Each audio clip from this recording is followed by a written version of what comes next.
think consistency is what's most important here. Yeah. Like, what are you doing? Like, if you were to look at your current day and be realistic and very honest with yourself, like, what are you doing right now? And are these things helping you? Like, I think people would get a lot further if they just looked at that. No, it's true. And I think with entrepreneurship and what I've learned getting older, you have to be consistent every day with not just work, but taking care of yourself, like you said, yeah, I can go exercise when I'm done, but I found I'm most productive when even that hour you take off to the gym, like you can more than make up for that in the efficiency that you're going to get from the way you feel, the energy you're going to get, and just being able to refocus. Because you're right, like it's very easy to get, multitask and to get distracted, and it's like you look up and you just burn an hour on social media or whatever. But I think the keys to success are the consistency.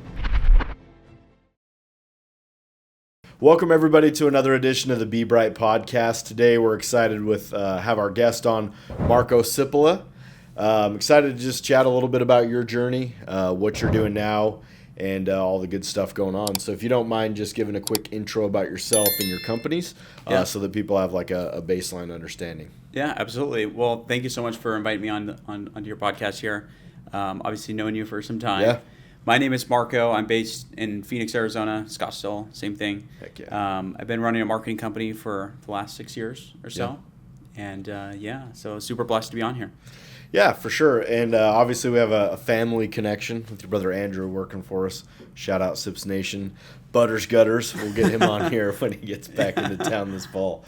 But yeah, and we've obviously had business dealings with you. You've always been great with us. And so as we're kind of evolving as a solar energy company, home services, obviously reached out to pick your brain on some different things that we'll get into, but it's always just cool to catch up with good people doing good things, and we definitely put you in those categories. But before we get to, what's going on in the here and now, I always like to make it a point to, we were talking about it a little bit, just the journey of things, because I think it's really easy in today's society to look at somebody and you might only kind of see the here and now, and it looks like people are super lucky or people are super blessed or people are super good, and all that might be true now, but typically on people's journeys it's never a linear path of progression. And I was talking to a friend the other day, and that theme sort of came up, was growth, and it's not always just, hey, today I'm this and tomorrow I'm a little bit better and a little bit better. There are ebbs and flows, but hopefully over time you're still scaling up the mountaintop.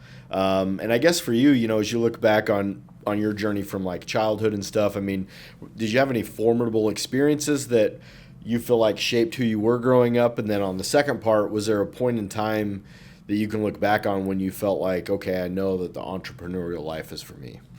Are you still paying the electric company for power every single month? You're not only losing money, you're investing in someone else's future, not your own.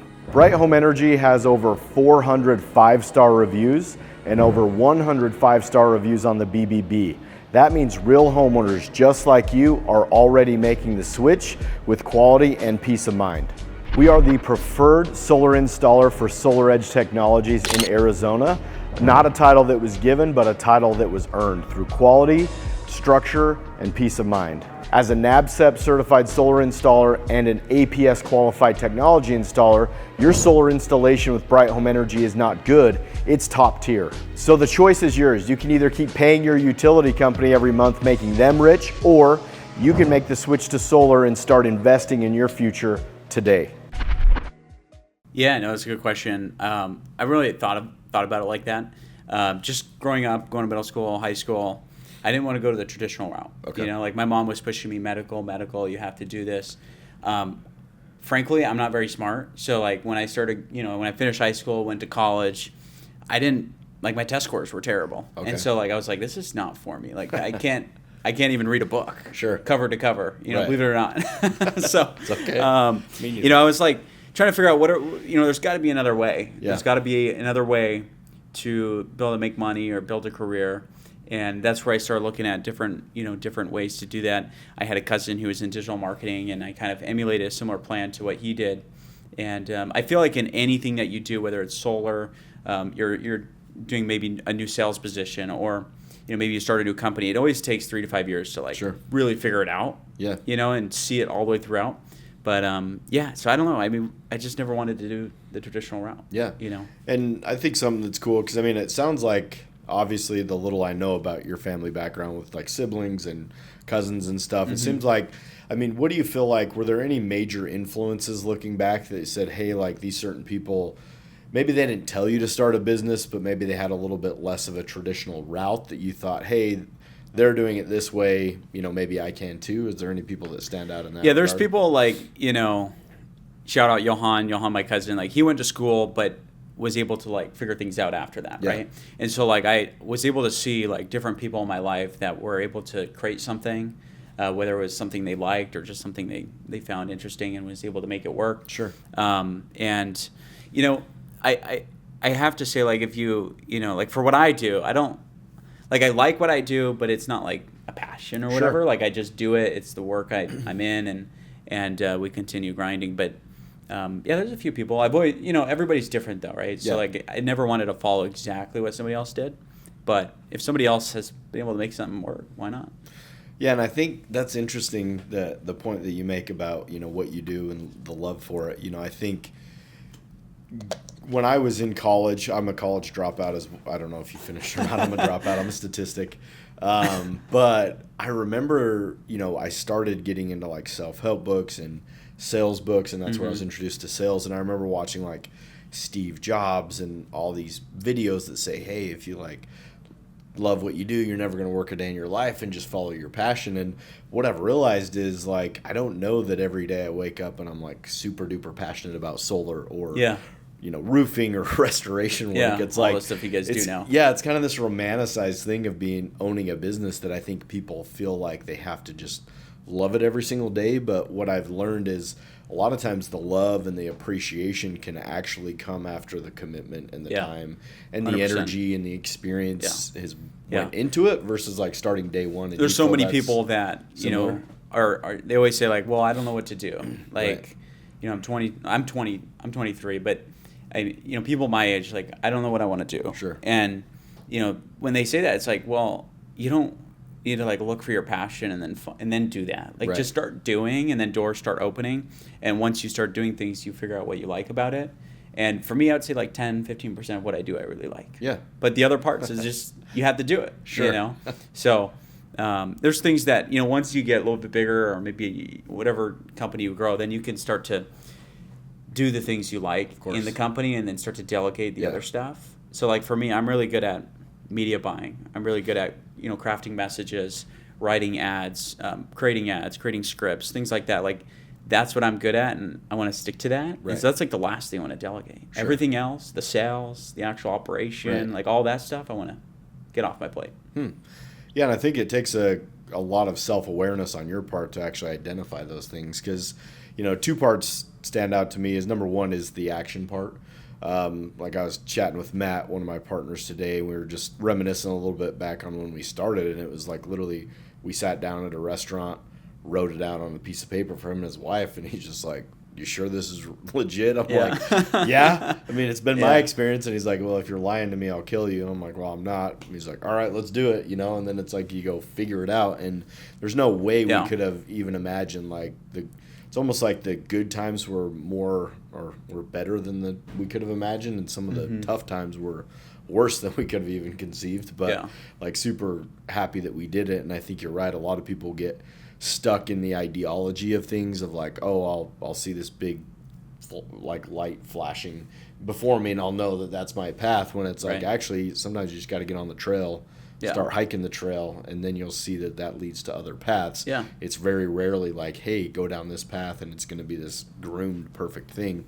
But yeah, no, that's interesting. I guess from your time in college, it's just a question I came to mind. Was there anything you did learn, though, that you felt like was super helpful to what you're doing now? I don't know. Any college classes I was taking, I was either like working on some client work, or I was like not necessarily fully there. Sure. Like I was in class, but I was like building a website. I was in class, but I was actually doing something else. I was doing something else in the class. But I don't know. I think college is good for, you know, like a lot of like the general degrees. You could go get a degree, and maybe it'll get you into a door that you never thought it was going to. Or maybe like, like your doctor, like you would want your doctors to have a degree, Yeah, of course. right?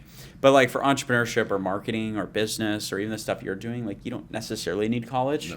No. There's a lot of people that are successful in the space that have MBAs or have a 4-year degree or whatever, and that's fine. But for me, I just feel like I didn't, nothing transformative came out of it. Sure. I didn't meet anybody. Like most people I know, most clients we have, I never learned or got them from college. Sure. So. Yeah.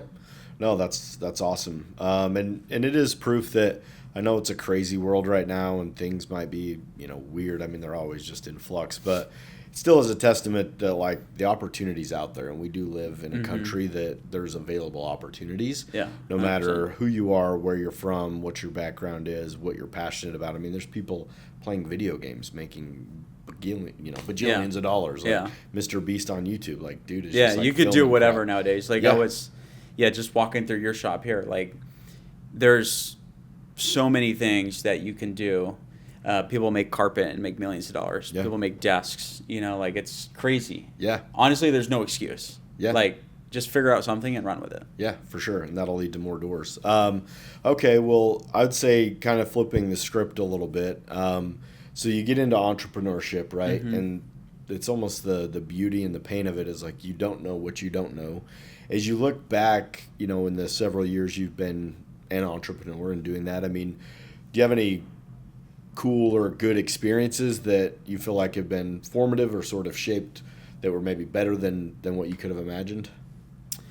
Yeah. Like I'm very introverted. Like growing up, like I never thought I was going to be in a position where I'm like talking to a bunch of people and leading team members and all this other stuff. And so like it's been a learning curve. Sure. Massive learning curve because, I had to throw myself in the deep end. Okay. Like if I had to go get clients, like to get clients nowadays, you have to call, cold call, warm call, get referrals, run ads. Like you're talking to people. It's a people business. And that was really hard first starting out. Like I think the first client I got was a company locally, Ramjet Racing. Okay. I don't know if you've heard. It's like a motorcycle shop. Really? That's awesome. I literally walked into their shop and just like talked to them. And like that was the hardest thing ever to do something like that. It's scary. Yeah.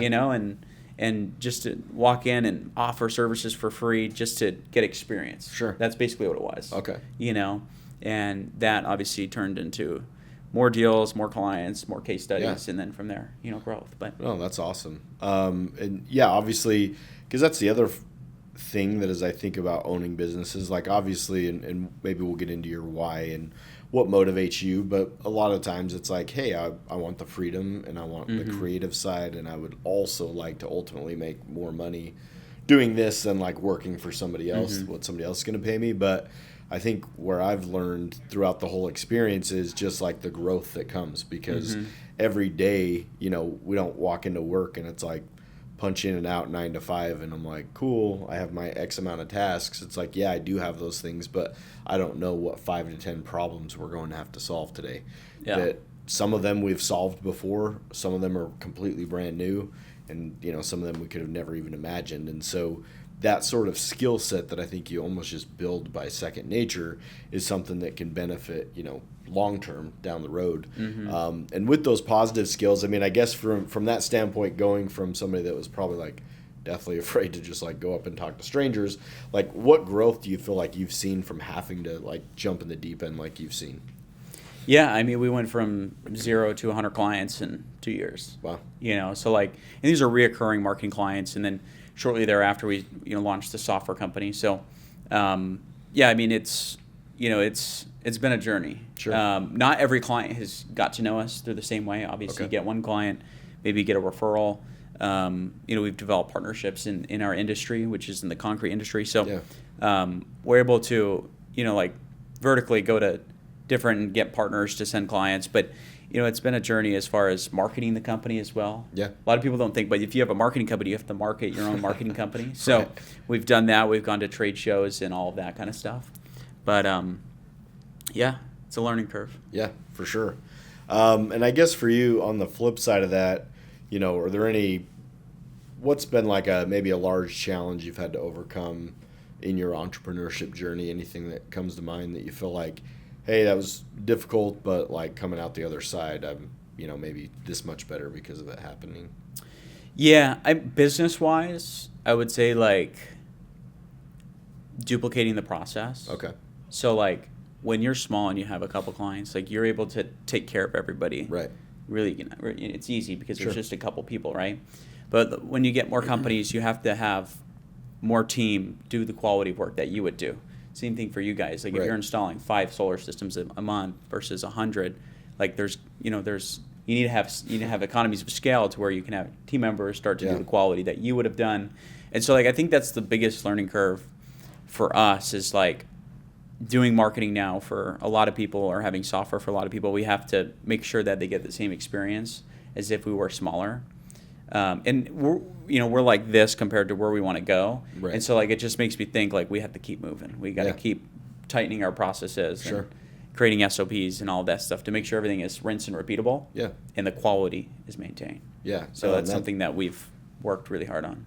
Yeah, that's a huge thing in business. I think that's almost like one of the secrets to business that a lot of people don't know is when businesses fail, typically goes back to money and processes usually, like quality of work and then Yeah. obviously basic financial stuff. But that's so when we started our business, we luckily were introduced to a book called The E-Myth. Have you ever heard of The E-Myth? Yeah. So the E-Myth is all about basically building a business like a franchise, and it's all about processes and writing down. So one thing in our company is any position out of any of our companies, that role has been written out somewhere. So when we hire new people, it's like we can hand them basically a manual of like, here's how to A do the handbook job. on what it looks like. Yeah, and not just here's what to do, but like here's our standard of doing it. Here's what our policies and procedures are. Like one thing we have is like not going longer than 2 weeks without contacting a customer. Some people think it's overkill, but like that's just how we do it, and we hold our people to it. And our customers, by and large, really appreciate that they know that no matter what's going on, even if there's no update in their project, we're still going to reach out and give them an update of no update. But little things like that, I think, when you're talking about growth and really ultimately getting to where you want to get to, is you yourself, when you have a couple clients, pretty easy to take care of them. But when you have 100 or more, it's like you're larger than just you being able to do it, and you want to give those clients that same experience. Yeah. So Yeah. No, it's honestly that's the most important thing beyond just bootstrapping. Like once you bootstrap, you get to that next level where you have more than just yourself. Yeah. Where you're doing more installs or whatever vertical business you're in. It becomes now like how do we deliver on our promises at scale? Because that's the only way you're going to make more money, do more revenue, have more team members. Like you have to. You have to be able to deliver what you're saying.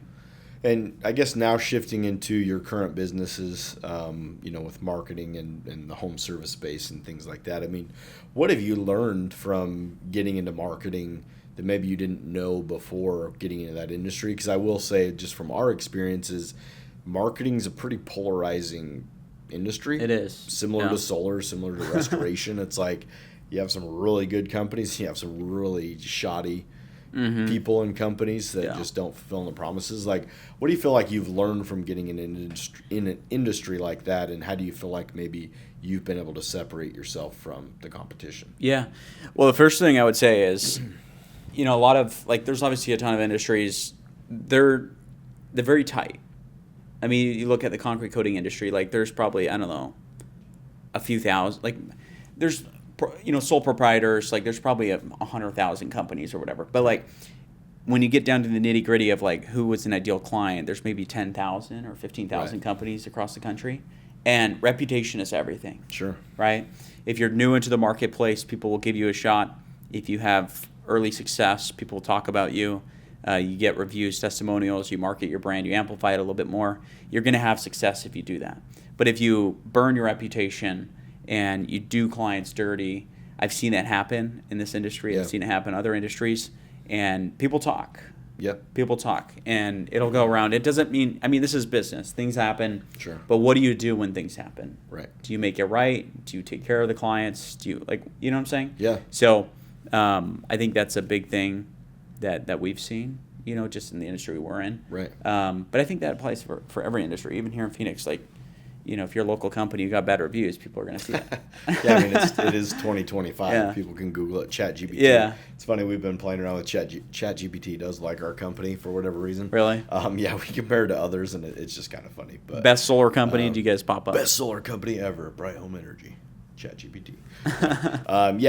And so, it's pulling from Google reviews, which we have a really great SEO reputation. Some of that's in part to you from back in the day that started it. So, I mean, I think, there are core common principles that what we've seen in the marketing side, and I think it's true with solar and probably restoration, it's like there's typically two types of mindsets for businesses. And the hard part is when you meet a business or a marketing company or even a solar company, you don't know how they're wired. But normally we see there's the churn and burn, which is they're just in it to make as much money as quickly as possible. And they just don't care how the chips fall besides that. And then you have others that are trying to build a long-lasting company reputation, doing things the right way, trying to take care of their clients and have them have a good experience. But the hard part is like up front, you have no idea, right. Which company you're dealing with until typically in the marketing world, until you've gotten into an agreement with them and you start going down that road. And we've had companies give us like guarantees of this or that. There's always kind of like some loophole. Yeah. There's always if you don't do this, right, you won't get blah, blah, blah. Yeah, for sure. But now I guess for you, what businesses are you currently doing now? And if you don't mind just sharing a little bit about each one of those. Yeah. So I have two companies. One is Coating Launch. It's a marketing company. We're in the epoxy flooring, concrete coating industry. That's where I just was. Cimarron was opening a store locally here in Phoenix. And then the second company is HVAC Quote, which is it's a software company for HVAC businesses to help them get more replacement jobs. So in the HVAC business, you make money from replacements. Sure. Like if you sell tune-ups, you want to sell a tune-up and then get, upsell them on a replacement. That's where you make your money. Sure. And so our tool essentially helps these companies generate more replacement leads. Okay. So when homeowners go to their website, they're looking for a price. And so we have an instant price generator that goes on their website. Okay. So that way they can generate, higher quality leads and Sure. more replacement jobs from there. Yeah. No, and I think we're seeing a big shift in that, and maybe that's something that you could talk about. The home service industry, I feel like has changed quite a bit. Yeah. Not only from the businesses in it, which I think, because by and large it's typically been more blue collar, and I see, going back to your original point, not to hop around too much, but you say, people don't know where to get started. Well, one area to get started is figure out an industry where you can offer value. Yeah. And one big value in marketing, and the reason why I think it's so critical to every business, is it's a very niche thing that business owners typically are too busy trying to figure out how to make their own business work that they need help getting more clients through the door. They're already busy enough trying to figure that out versus trying to find more people. And if you're trying to do everything on your own, that can be very daunting. Yeah. But I guess for you, how have you seen the home service industry change? And I guess why would you say I would imagine you're very bullish on it moving forward no matter the economy and things. What is it about the home service industry that attracted you to it, and what is it about it that you feel like is allowing you or wanting you to stay in it even longer? So home services is big. It's broad. There's a lot of companies in it. It's always going to be around. You look at coronavirus and nothing's going to stop the home service industry. AI can't install a toilet for you. That's a good point. And so it's going to be around for a while, and it's a people business. So there's a lot of contractors. They have a lot of clients, and for me, getting into HVAC, I saw a big need in the HVAC space where you have rising cost per lead. Sure. Rising cost per click. Google and Facebook are the only companies that win in that case, unless the contractor can figure out how to get a good cost per click, good cost per lead to be able to generate more leads for their technicians. And so HVAC Quote is allowing these businesses to have another tool in their tool belt. Right. So that way they can generate more leads at a cheaper cost per lead and be able to retain that business. Really, to put it in simple terms, it's an online pricing transparency tool that these companies are using to build trust with the homeowners. Sure. So if you're a homeowner and I'm a contractor and you call me and I say, no, I can't give you a price, I need to come out to your home first. Most homeowners don't like that. Right. 85%, the studies have shown 85% of homeowners are looking for a price. And if you don't give it, then they're going to go to your competitor. Right. And I'm not saying you have to give a full price estimate over the phone or online Right. or an accurate price, but you want to give a range because let's be real, you can give them a range. Yeah. It's going to be 12 to 18 grand. Right. Okay? And if that homeowner invites you to come out now, you have a lot higher of a chance of closing that job because they're already price conditioned. Right. And they trust your company because you're giving them what they're looking for. And even if you don't give them exact, a lot of people are like, well, you got to give them exact. They're going to be wondering exactly. Well, no. You want to tell them, okay, it's going to be 12 to 16. 12 is for a lower efficiency level. That's our entry level package. 16 is going to be more of your higher efficiency. When we get out to your home, we're going to actually break down what this all looks like for you and take a look at your actual system. Sure. And so you still have wiggle room. Of course. You're not tied to an exact price. Yeah. Okay. No, that makes a lot of sense, and that's definitely, I would say, another way that things are evolving is knowledge for customers. It's like 10 years ago, I mean, especially 20, 30 years ago, it's like you couldn't really just Google things. Yeah. Now it's like information is everywhere. Yeah, So and even on Google, when you go on Google and you search AC companies Phoenix, and then you scroll down and it's got the related terms. It says, people also ask, what is an AC cost in Phoenix? And when you click on that, Google's little AI is going to give you a range. So wouldn't you want to be the company that actually gives them that information? Yeah. So that way you can acquire that lead, or that contact or that booking, and so like companies that offer online pricing just have a higher chance of winning. Interesting. Yeah. And is this specific, like the software, is that integrated onto their website, or are you using it through SEO and different like websites to be able to host that, or is it on like integrated into their main website, or how does that work? Yeah. So the homeowner goes on their website. Okay. It takes 30 seconds to get a quote. Oh, wow. So they fill out their information, then they put in their name, email, phone number, address, and then that way that information gets sent to your call center or the HVAC company's call center, so that way they have a high quality lead, right? So it takes 30 seconds to get a quote. The contractor, I would say it takes about 10, 15 minutes to actually set up the quote tool. Sure. And so in just 10, 15 minutes, you input your pricing, so that way for your BTUs or your tonnage of the different systems. Right. For water heaters, if you're a plumber and you do water heaters, like you fill out your pricing for your water heaters. Right. And then you just simply embed the software onto your website through an iframe. So that takes a couple seconds. Sure. Yeah. Wow. Okay. Most websites are built on WordPress or Right. Something like that. So like those are easy to integrate with. Okay, cool. And then, I mean, I think what you're saying makes sense, just kind of another tool in the tool belt. Plus, transparency, I think, with the information that's out there is a huge thing right now. Yeah. And like you said, it's like somebody's going to give them the price. Like if they want a price, they're going to find it somewhere. Might as well be from you. Yeah. Online pricing transparency has been a thing in other industries already, like roofing. Roofing companies have been very well known to have their price on their website, or at least a range to like what it's going to cost for a shingle replacement or a metal replacement or, all of the above, whatever, systems they do. And so HVAC is just finally coming around the corner. More companies are starting to do it. Sure. Yeah, man, I would say in the next 3 years, a pretty significant chunk of the industry is going to be using something. And so we're just trying to be that resource for them. That's awesome. And I guess to put a pin on that, as you think of business in general and like motivations, what is your biggest motivator? I mean, and how has that maybe changed from the time you were 18 to now 23? Yeah, I mean, right off the bat, it was just to make money. Like you had to do something. Survival. But, which is still the case now, right? Obviously, you want to maximize revenue and be able to, have freedom in your life. But ultimately, that comes through, taking care of clients. And for us, like we're on a journey to service 1,000 HVAC companies across the country. Wow. We're at about 100 now, so we got a 10x from here. And the amount of impact we're going to make when that happens. I don't have a family yet, but I'd like to have a family one day. So I want to have freedom, man. I want to be able to build something great. And honestly, I can't sit still. Like if I sit still, I start thinking and it's spiral from there. Yeah. So got to keep moving. Yeah, I got to keep moving. And that's why, I'm big into fitness too. So I've run like marathons and ultra marathons and stuff like that. But Yeah, man, just got to keep doing my thing.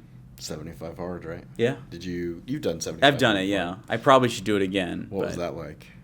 It's good. I mean, reading's tough, like I was saying. Yeah. So, that's a tough portion of it, but also like the 2 workouts a day. Yeah, the 2 workouts a day. The was. People try do the cheat meals and like what is a true diet. So right. I think consistency is what's most important here. Yeah. Like what are you doing? Like if you were to look at your current day and be realistic and very honest with yourself, like what are you doing right now, and are these things helping you? Like I think people would get a lot further if they just looked at that. Yeah. No, and I think you're right. It's also tough with all the distractions that are out there. I mean, dude, Matthew and I did it. I've handed my socials over to Matthew, but I was looking hours a day on like Instagram, Twitter, Facebook, and I'm like, the hell was I doing on there? Yeah, some of it was work related, but like 95% of it probably wasn't. Getting stuck in the reels and all that. It is distracting. Yeah. I mean, and some of it, it's just like anything. Like there's good sides to things and there's negative sides to things, but knowing, like you were saying, just being real honest with yourself. Like I had to have this reality check of like, okay, how much of that time am I actually just wasting? And it was a very high number. Yeah. When I got down to it. But that's where you got to be honest with yourself, right? Like if you weren't honest and looked at the actual data, or even like, what we're eating nowadays, or, what kind of physical exercise we're doing, or how hard we're actually working. Like I used to tell my brother all the time, like, oh, I can't, hit the gym, or I can't work out because I'm working. Like I work too much. And like right now I need to work, and then I could do the physical exercise after I hit this goal or whatever. Sure. And like that's not true either. No. Like you can only be productive for so long every day.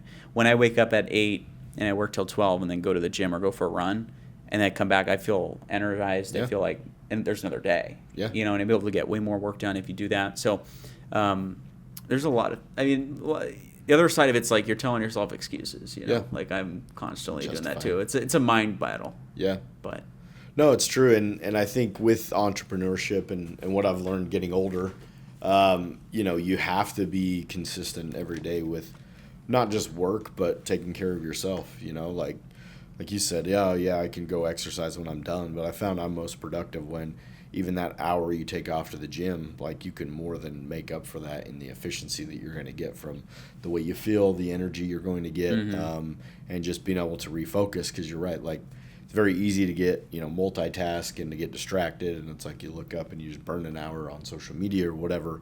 But I think the keys to success are the consistency, and as you look at 75 hard in different programs, I think that's where the basis of them comes down to is they're trying to teach consistency and almost to expand what you think is possible, because most people probably don't feel like I can't work out twice a day, or I can't do this or can't do that or whatever. It's like we all have these limiting beliefs, but when you go and do something that's that extreme, it almost makes everything a little bit easier. Like, oh, now I'm only working out once a day. Like that's very doable because I've already conditioned myself to do twice a day. If you were to start over, 18 years old, 17, whenever you were starting to own a business, like what advice, like in the years that you've gone through it now, like looking back, are there certain pieces of advice, or what would you tell your younger self or somebody else that maybe is watching this that's like, hey, I've wanted to start my own business, but maybe I haven't taken the leap yet, or I don't know if I can. Like, what advice would you give them? It's one word: focus. Focus? That's it. Like, early on, we tried a lot of projects, website projects, client work, internal projects, have equity in this, do that, do this. Like, until you actually sit down and say, here's what I'm going to do, right? And this, like, we're going to do everything it takes to get this. And that requires focus. Yeah. And that's what we're, HVAC Quote is obviously a second company. Coding Launch, we're just trying to keep, maintain the size. Yeah. We're not really trying to grow it or anything. And so, like, I felt comfortable going into another vertical because I know we could go further on the marketing side, but I was like, okay, we got it to the size. Now let's go all in here. Yeah. Let's keep that going on autopilot. Sure. It's not going to grow, but we'll sell the churn. We'll keep the business going. Keep the current clients happy because it's all reoccurring. Of course. But then, like, here's the focus now, and And at least my focus, the team is over here. I'm doing this now. But like, I think starting out, you can't do everything. You can't do everything. Like, imagine you guys try to do solar, restoration, roofing, HVAC, plumbing. Who knows what? I mean, there's probably 100 other services you could say you offer. In the very beginning, imagine you said you were going to do all of that. Your sales team would be like, what the heck? What are we trying to sell there? Yeah, and I think it's funny you say that because I'm often reminded every few conversations, it's very easy to get distracted by shiny things. Yeah. Like, even in our business ownership, like, we've invested in like storage units. Like, I've invested in multifamily. And that doesn't mean you can't be multifaceted and have things on the side. But it's like, man, some of the time and energy and effort we've kind of went down different roads looking for like this big shiny thing that, if you hit the lottery of it, it could pay off whatever fold. But normally we've always centered back that it's like, oh, if we would just focus our time and energy on what we have, that has the opportunity to be way bigger than this shiny thing or that shiny thing. And give it enough time. Give it enough time to see it all the way through. And focusing on it is going to help you identify what actually needs to be done. Yeah. Versus like, there's like when you start a new project or a new brand or whatever, there's like the 20% that you just know what to do right away when you start it. You're like, create this, do that, do this. But like now when you're just running it and trying to get it to that next level or to whatever goal you're trying to hit, like then you start to identify what actually needs to be done. Building the team, building culture, getting a training center, like all that stuff. It comes with focus. If you're trying to do everything, it's not going to happen. Yeah. No, I agree with that. I think focus is an awesome principle, and it just comes down to priorities and what you're investing in, because there's the compound effect, that they talk about with investing, like it'll double your money every 7 years in the stock market and things like that. But the cool part about entrepreneurship is, dude, you could double your money in a month or a week or a year. You don't have to wait 7 years. Like, if you're hyper focused on something and it's something that brings value and has a good return on it, it's like, why do you really care? No offense about the stock market or crypto or whatever. Like, those are all fine and well. But once again, it's like we keep coming back to the same old thing after about 7-8 years together. That's like, man, if we just focus on what we're doing here, as we focus, it expands. And I think that's definitely true. And then I guess from your standpoint, kind of shifting into next, obviously your why has grown from originally just trying to make money. Now it's like about impact and actually being, I would say what you're talking about is just innovative, on the front lines of the way you see a trend, you see an industry going a certain way, and you're like, hey, we're all in here. I mean, when you look back, whoever knows how long you'll be doing this for, you may do something else, you might do this the rest of your life. Like, what do you feel like you would like your legacy to be when it's all said and done? Have you ever thought about that? Not really. I mean, I just want to do good things and build something great. Yeah. I think if we could have HVAC put on 1,000 companies' websites and 1,000 companies' sales teams using our tool, like, it just looking back to be able to see, like, okay, all of these companies have grown dramatically using our software. Yeah. And the amount of people that got into sales and that used our software and been able to do something great with it, I think that means more than the money that comes out of it or whatever. But long term, obviously, I don't know where we'll be at, but we're just going to keep doing what we're doing and taking care of our clients. Yeah, and that's the thing is, I think, obviously perspective comes over time, and we all have, I think, dreams and goals and different things. But what I've also learned is, like, the more you just kind of focus on the here and now and you're doing business the right way, you're taking care of people, the end result typically takes care of itself. And not always in a monetary gain, but relationships that you create. And that's, we were talking before we came on air, it's like these natural byproducts that you, at least for us, we had no idea would even be a part of owning a business, because our thought is we want to make money. And then you start getting into it and you see this opportunity that we feel like we've had, that people have plugged into, and it's changed their lives. And then they're going to go out in the world and change other people's lives. And then just like with your software, it's going to bless the lives of companies and customers and Yeah. their salespeopeople. It's Yeah, like yeah. You're going to have this infinite. Everybody touches it. I mean, homeowners Yeah. are touching it, clients are touching it, their CSRs, their booking teams. Like, it's a lot more than just clicking buttons. and Yeah. stuff. No, I think that's the cool part is Yeah. like you may never truly know your impact, but we always circle back that it's like doing business the right way, taking care of people, that no matter what's happening in the economy, the technology, like Yeah. AI software, dude, it's still all people at the end of the day, because Yeah.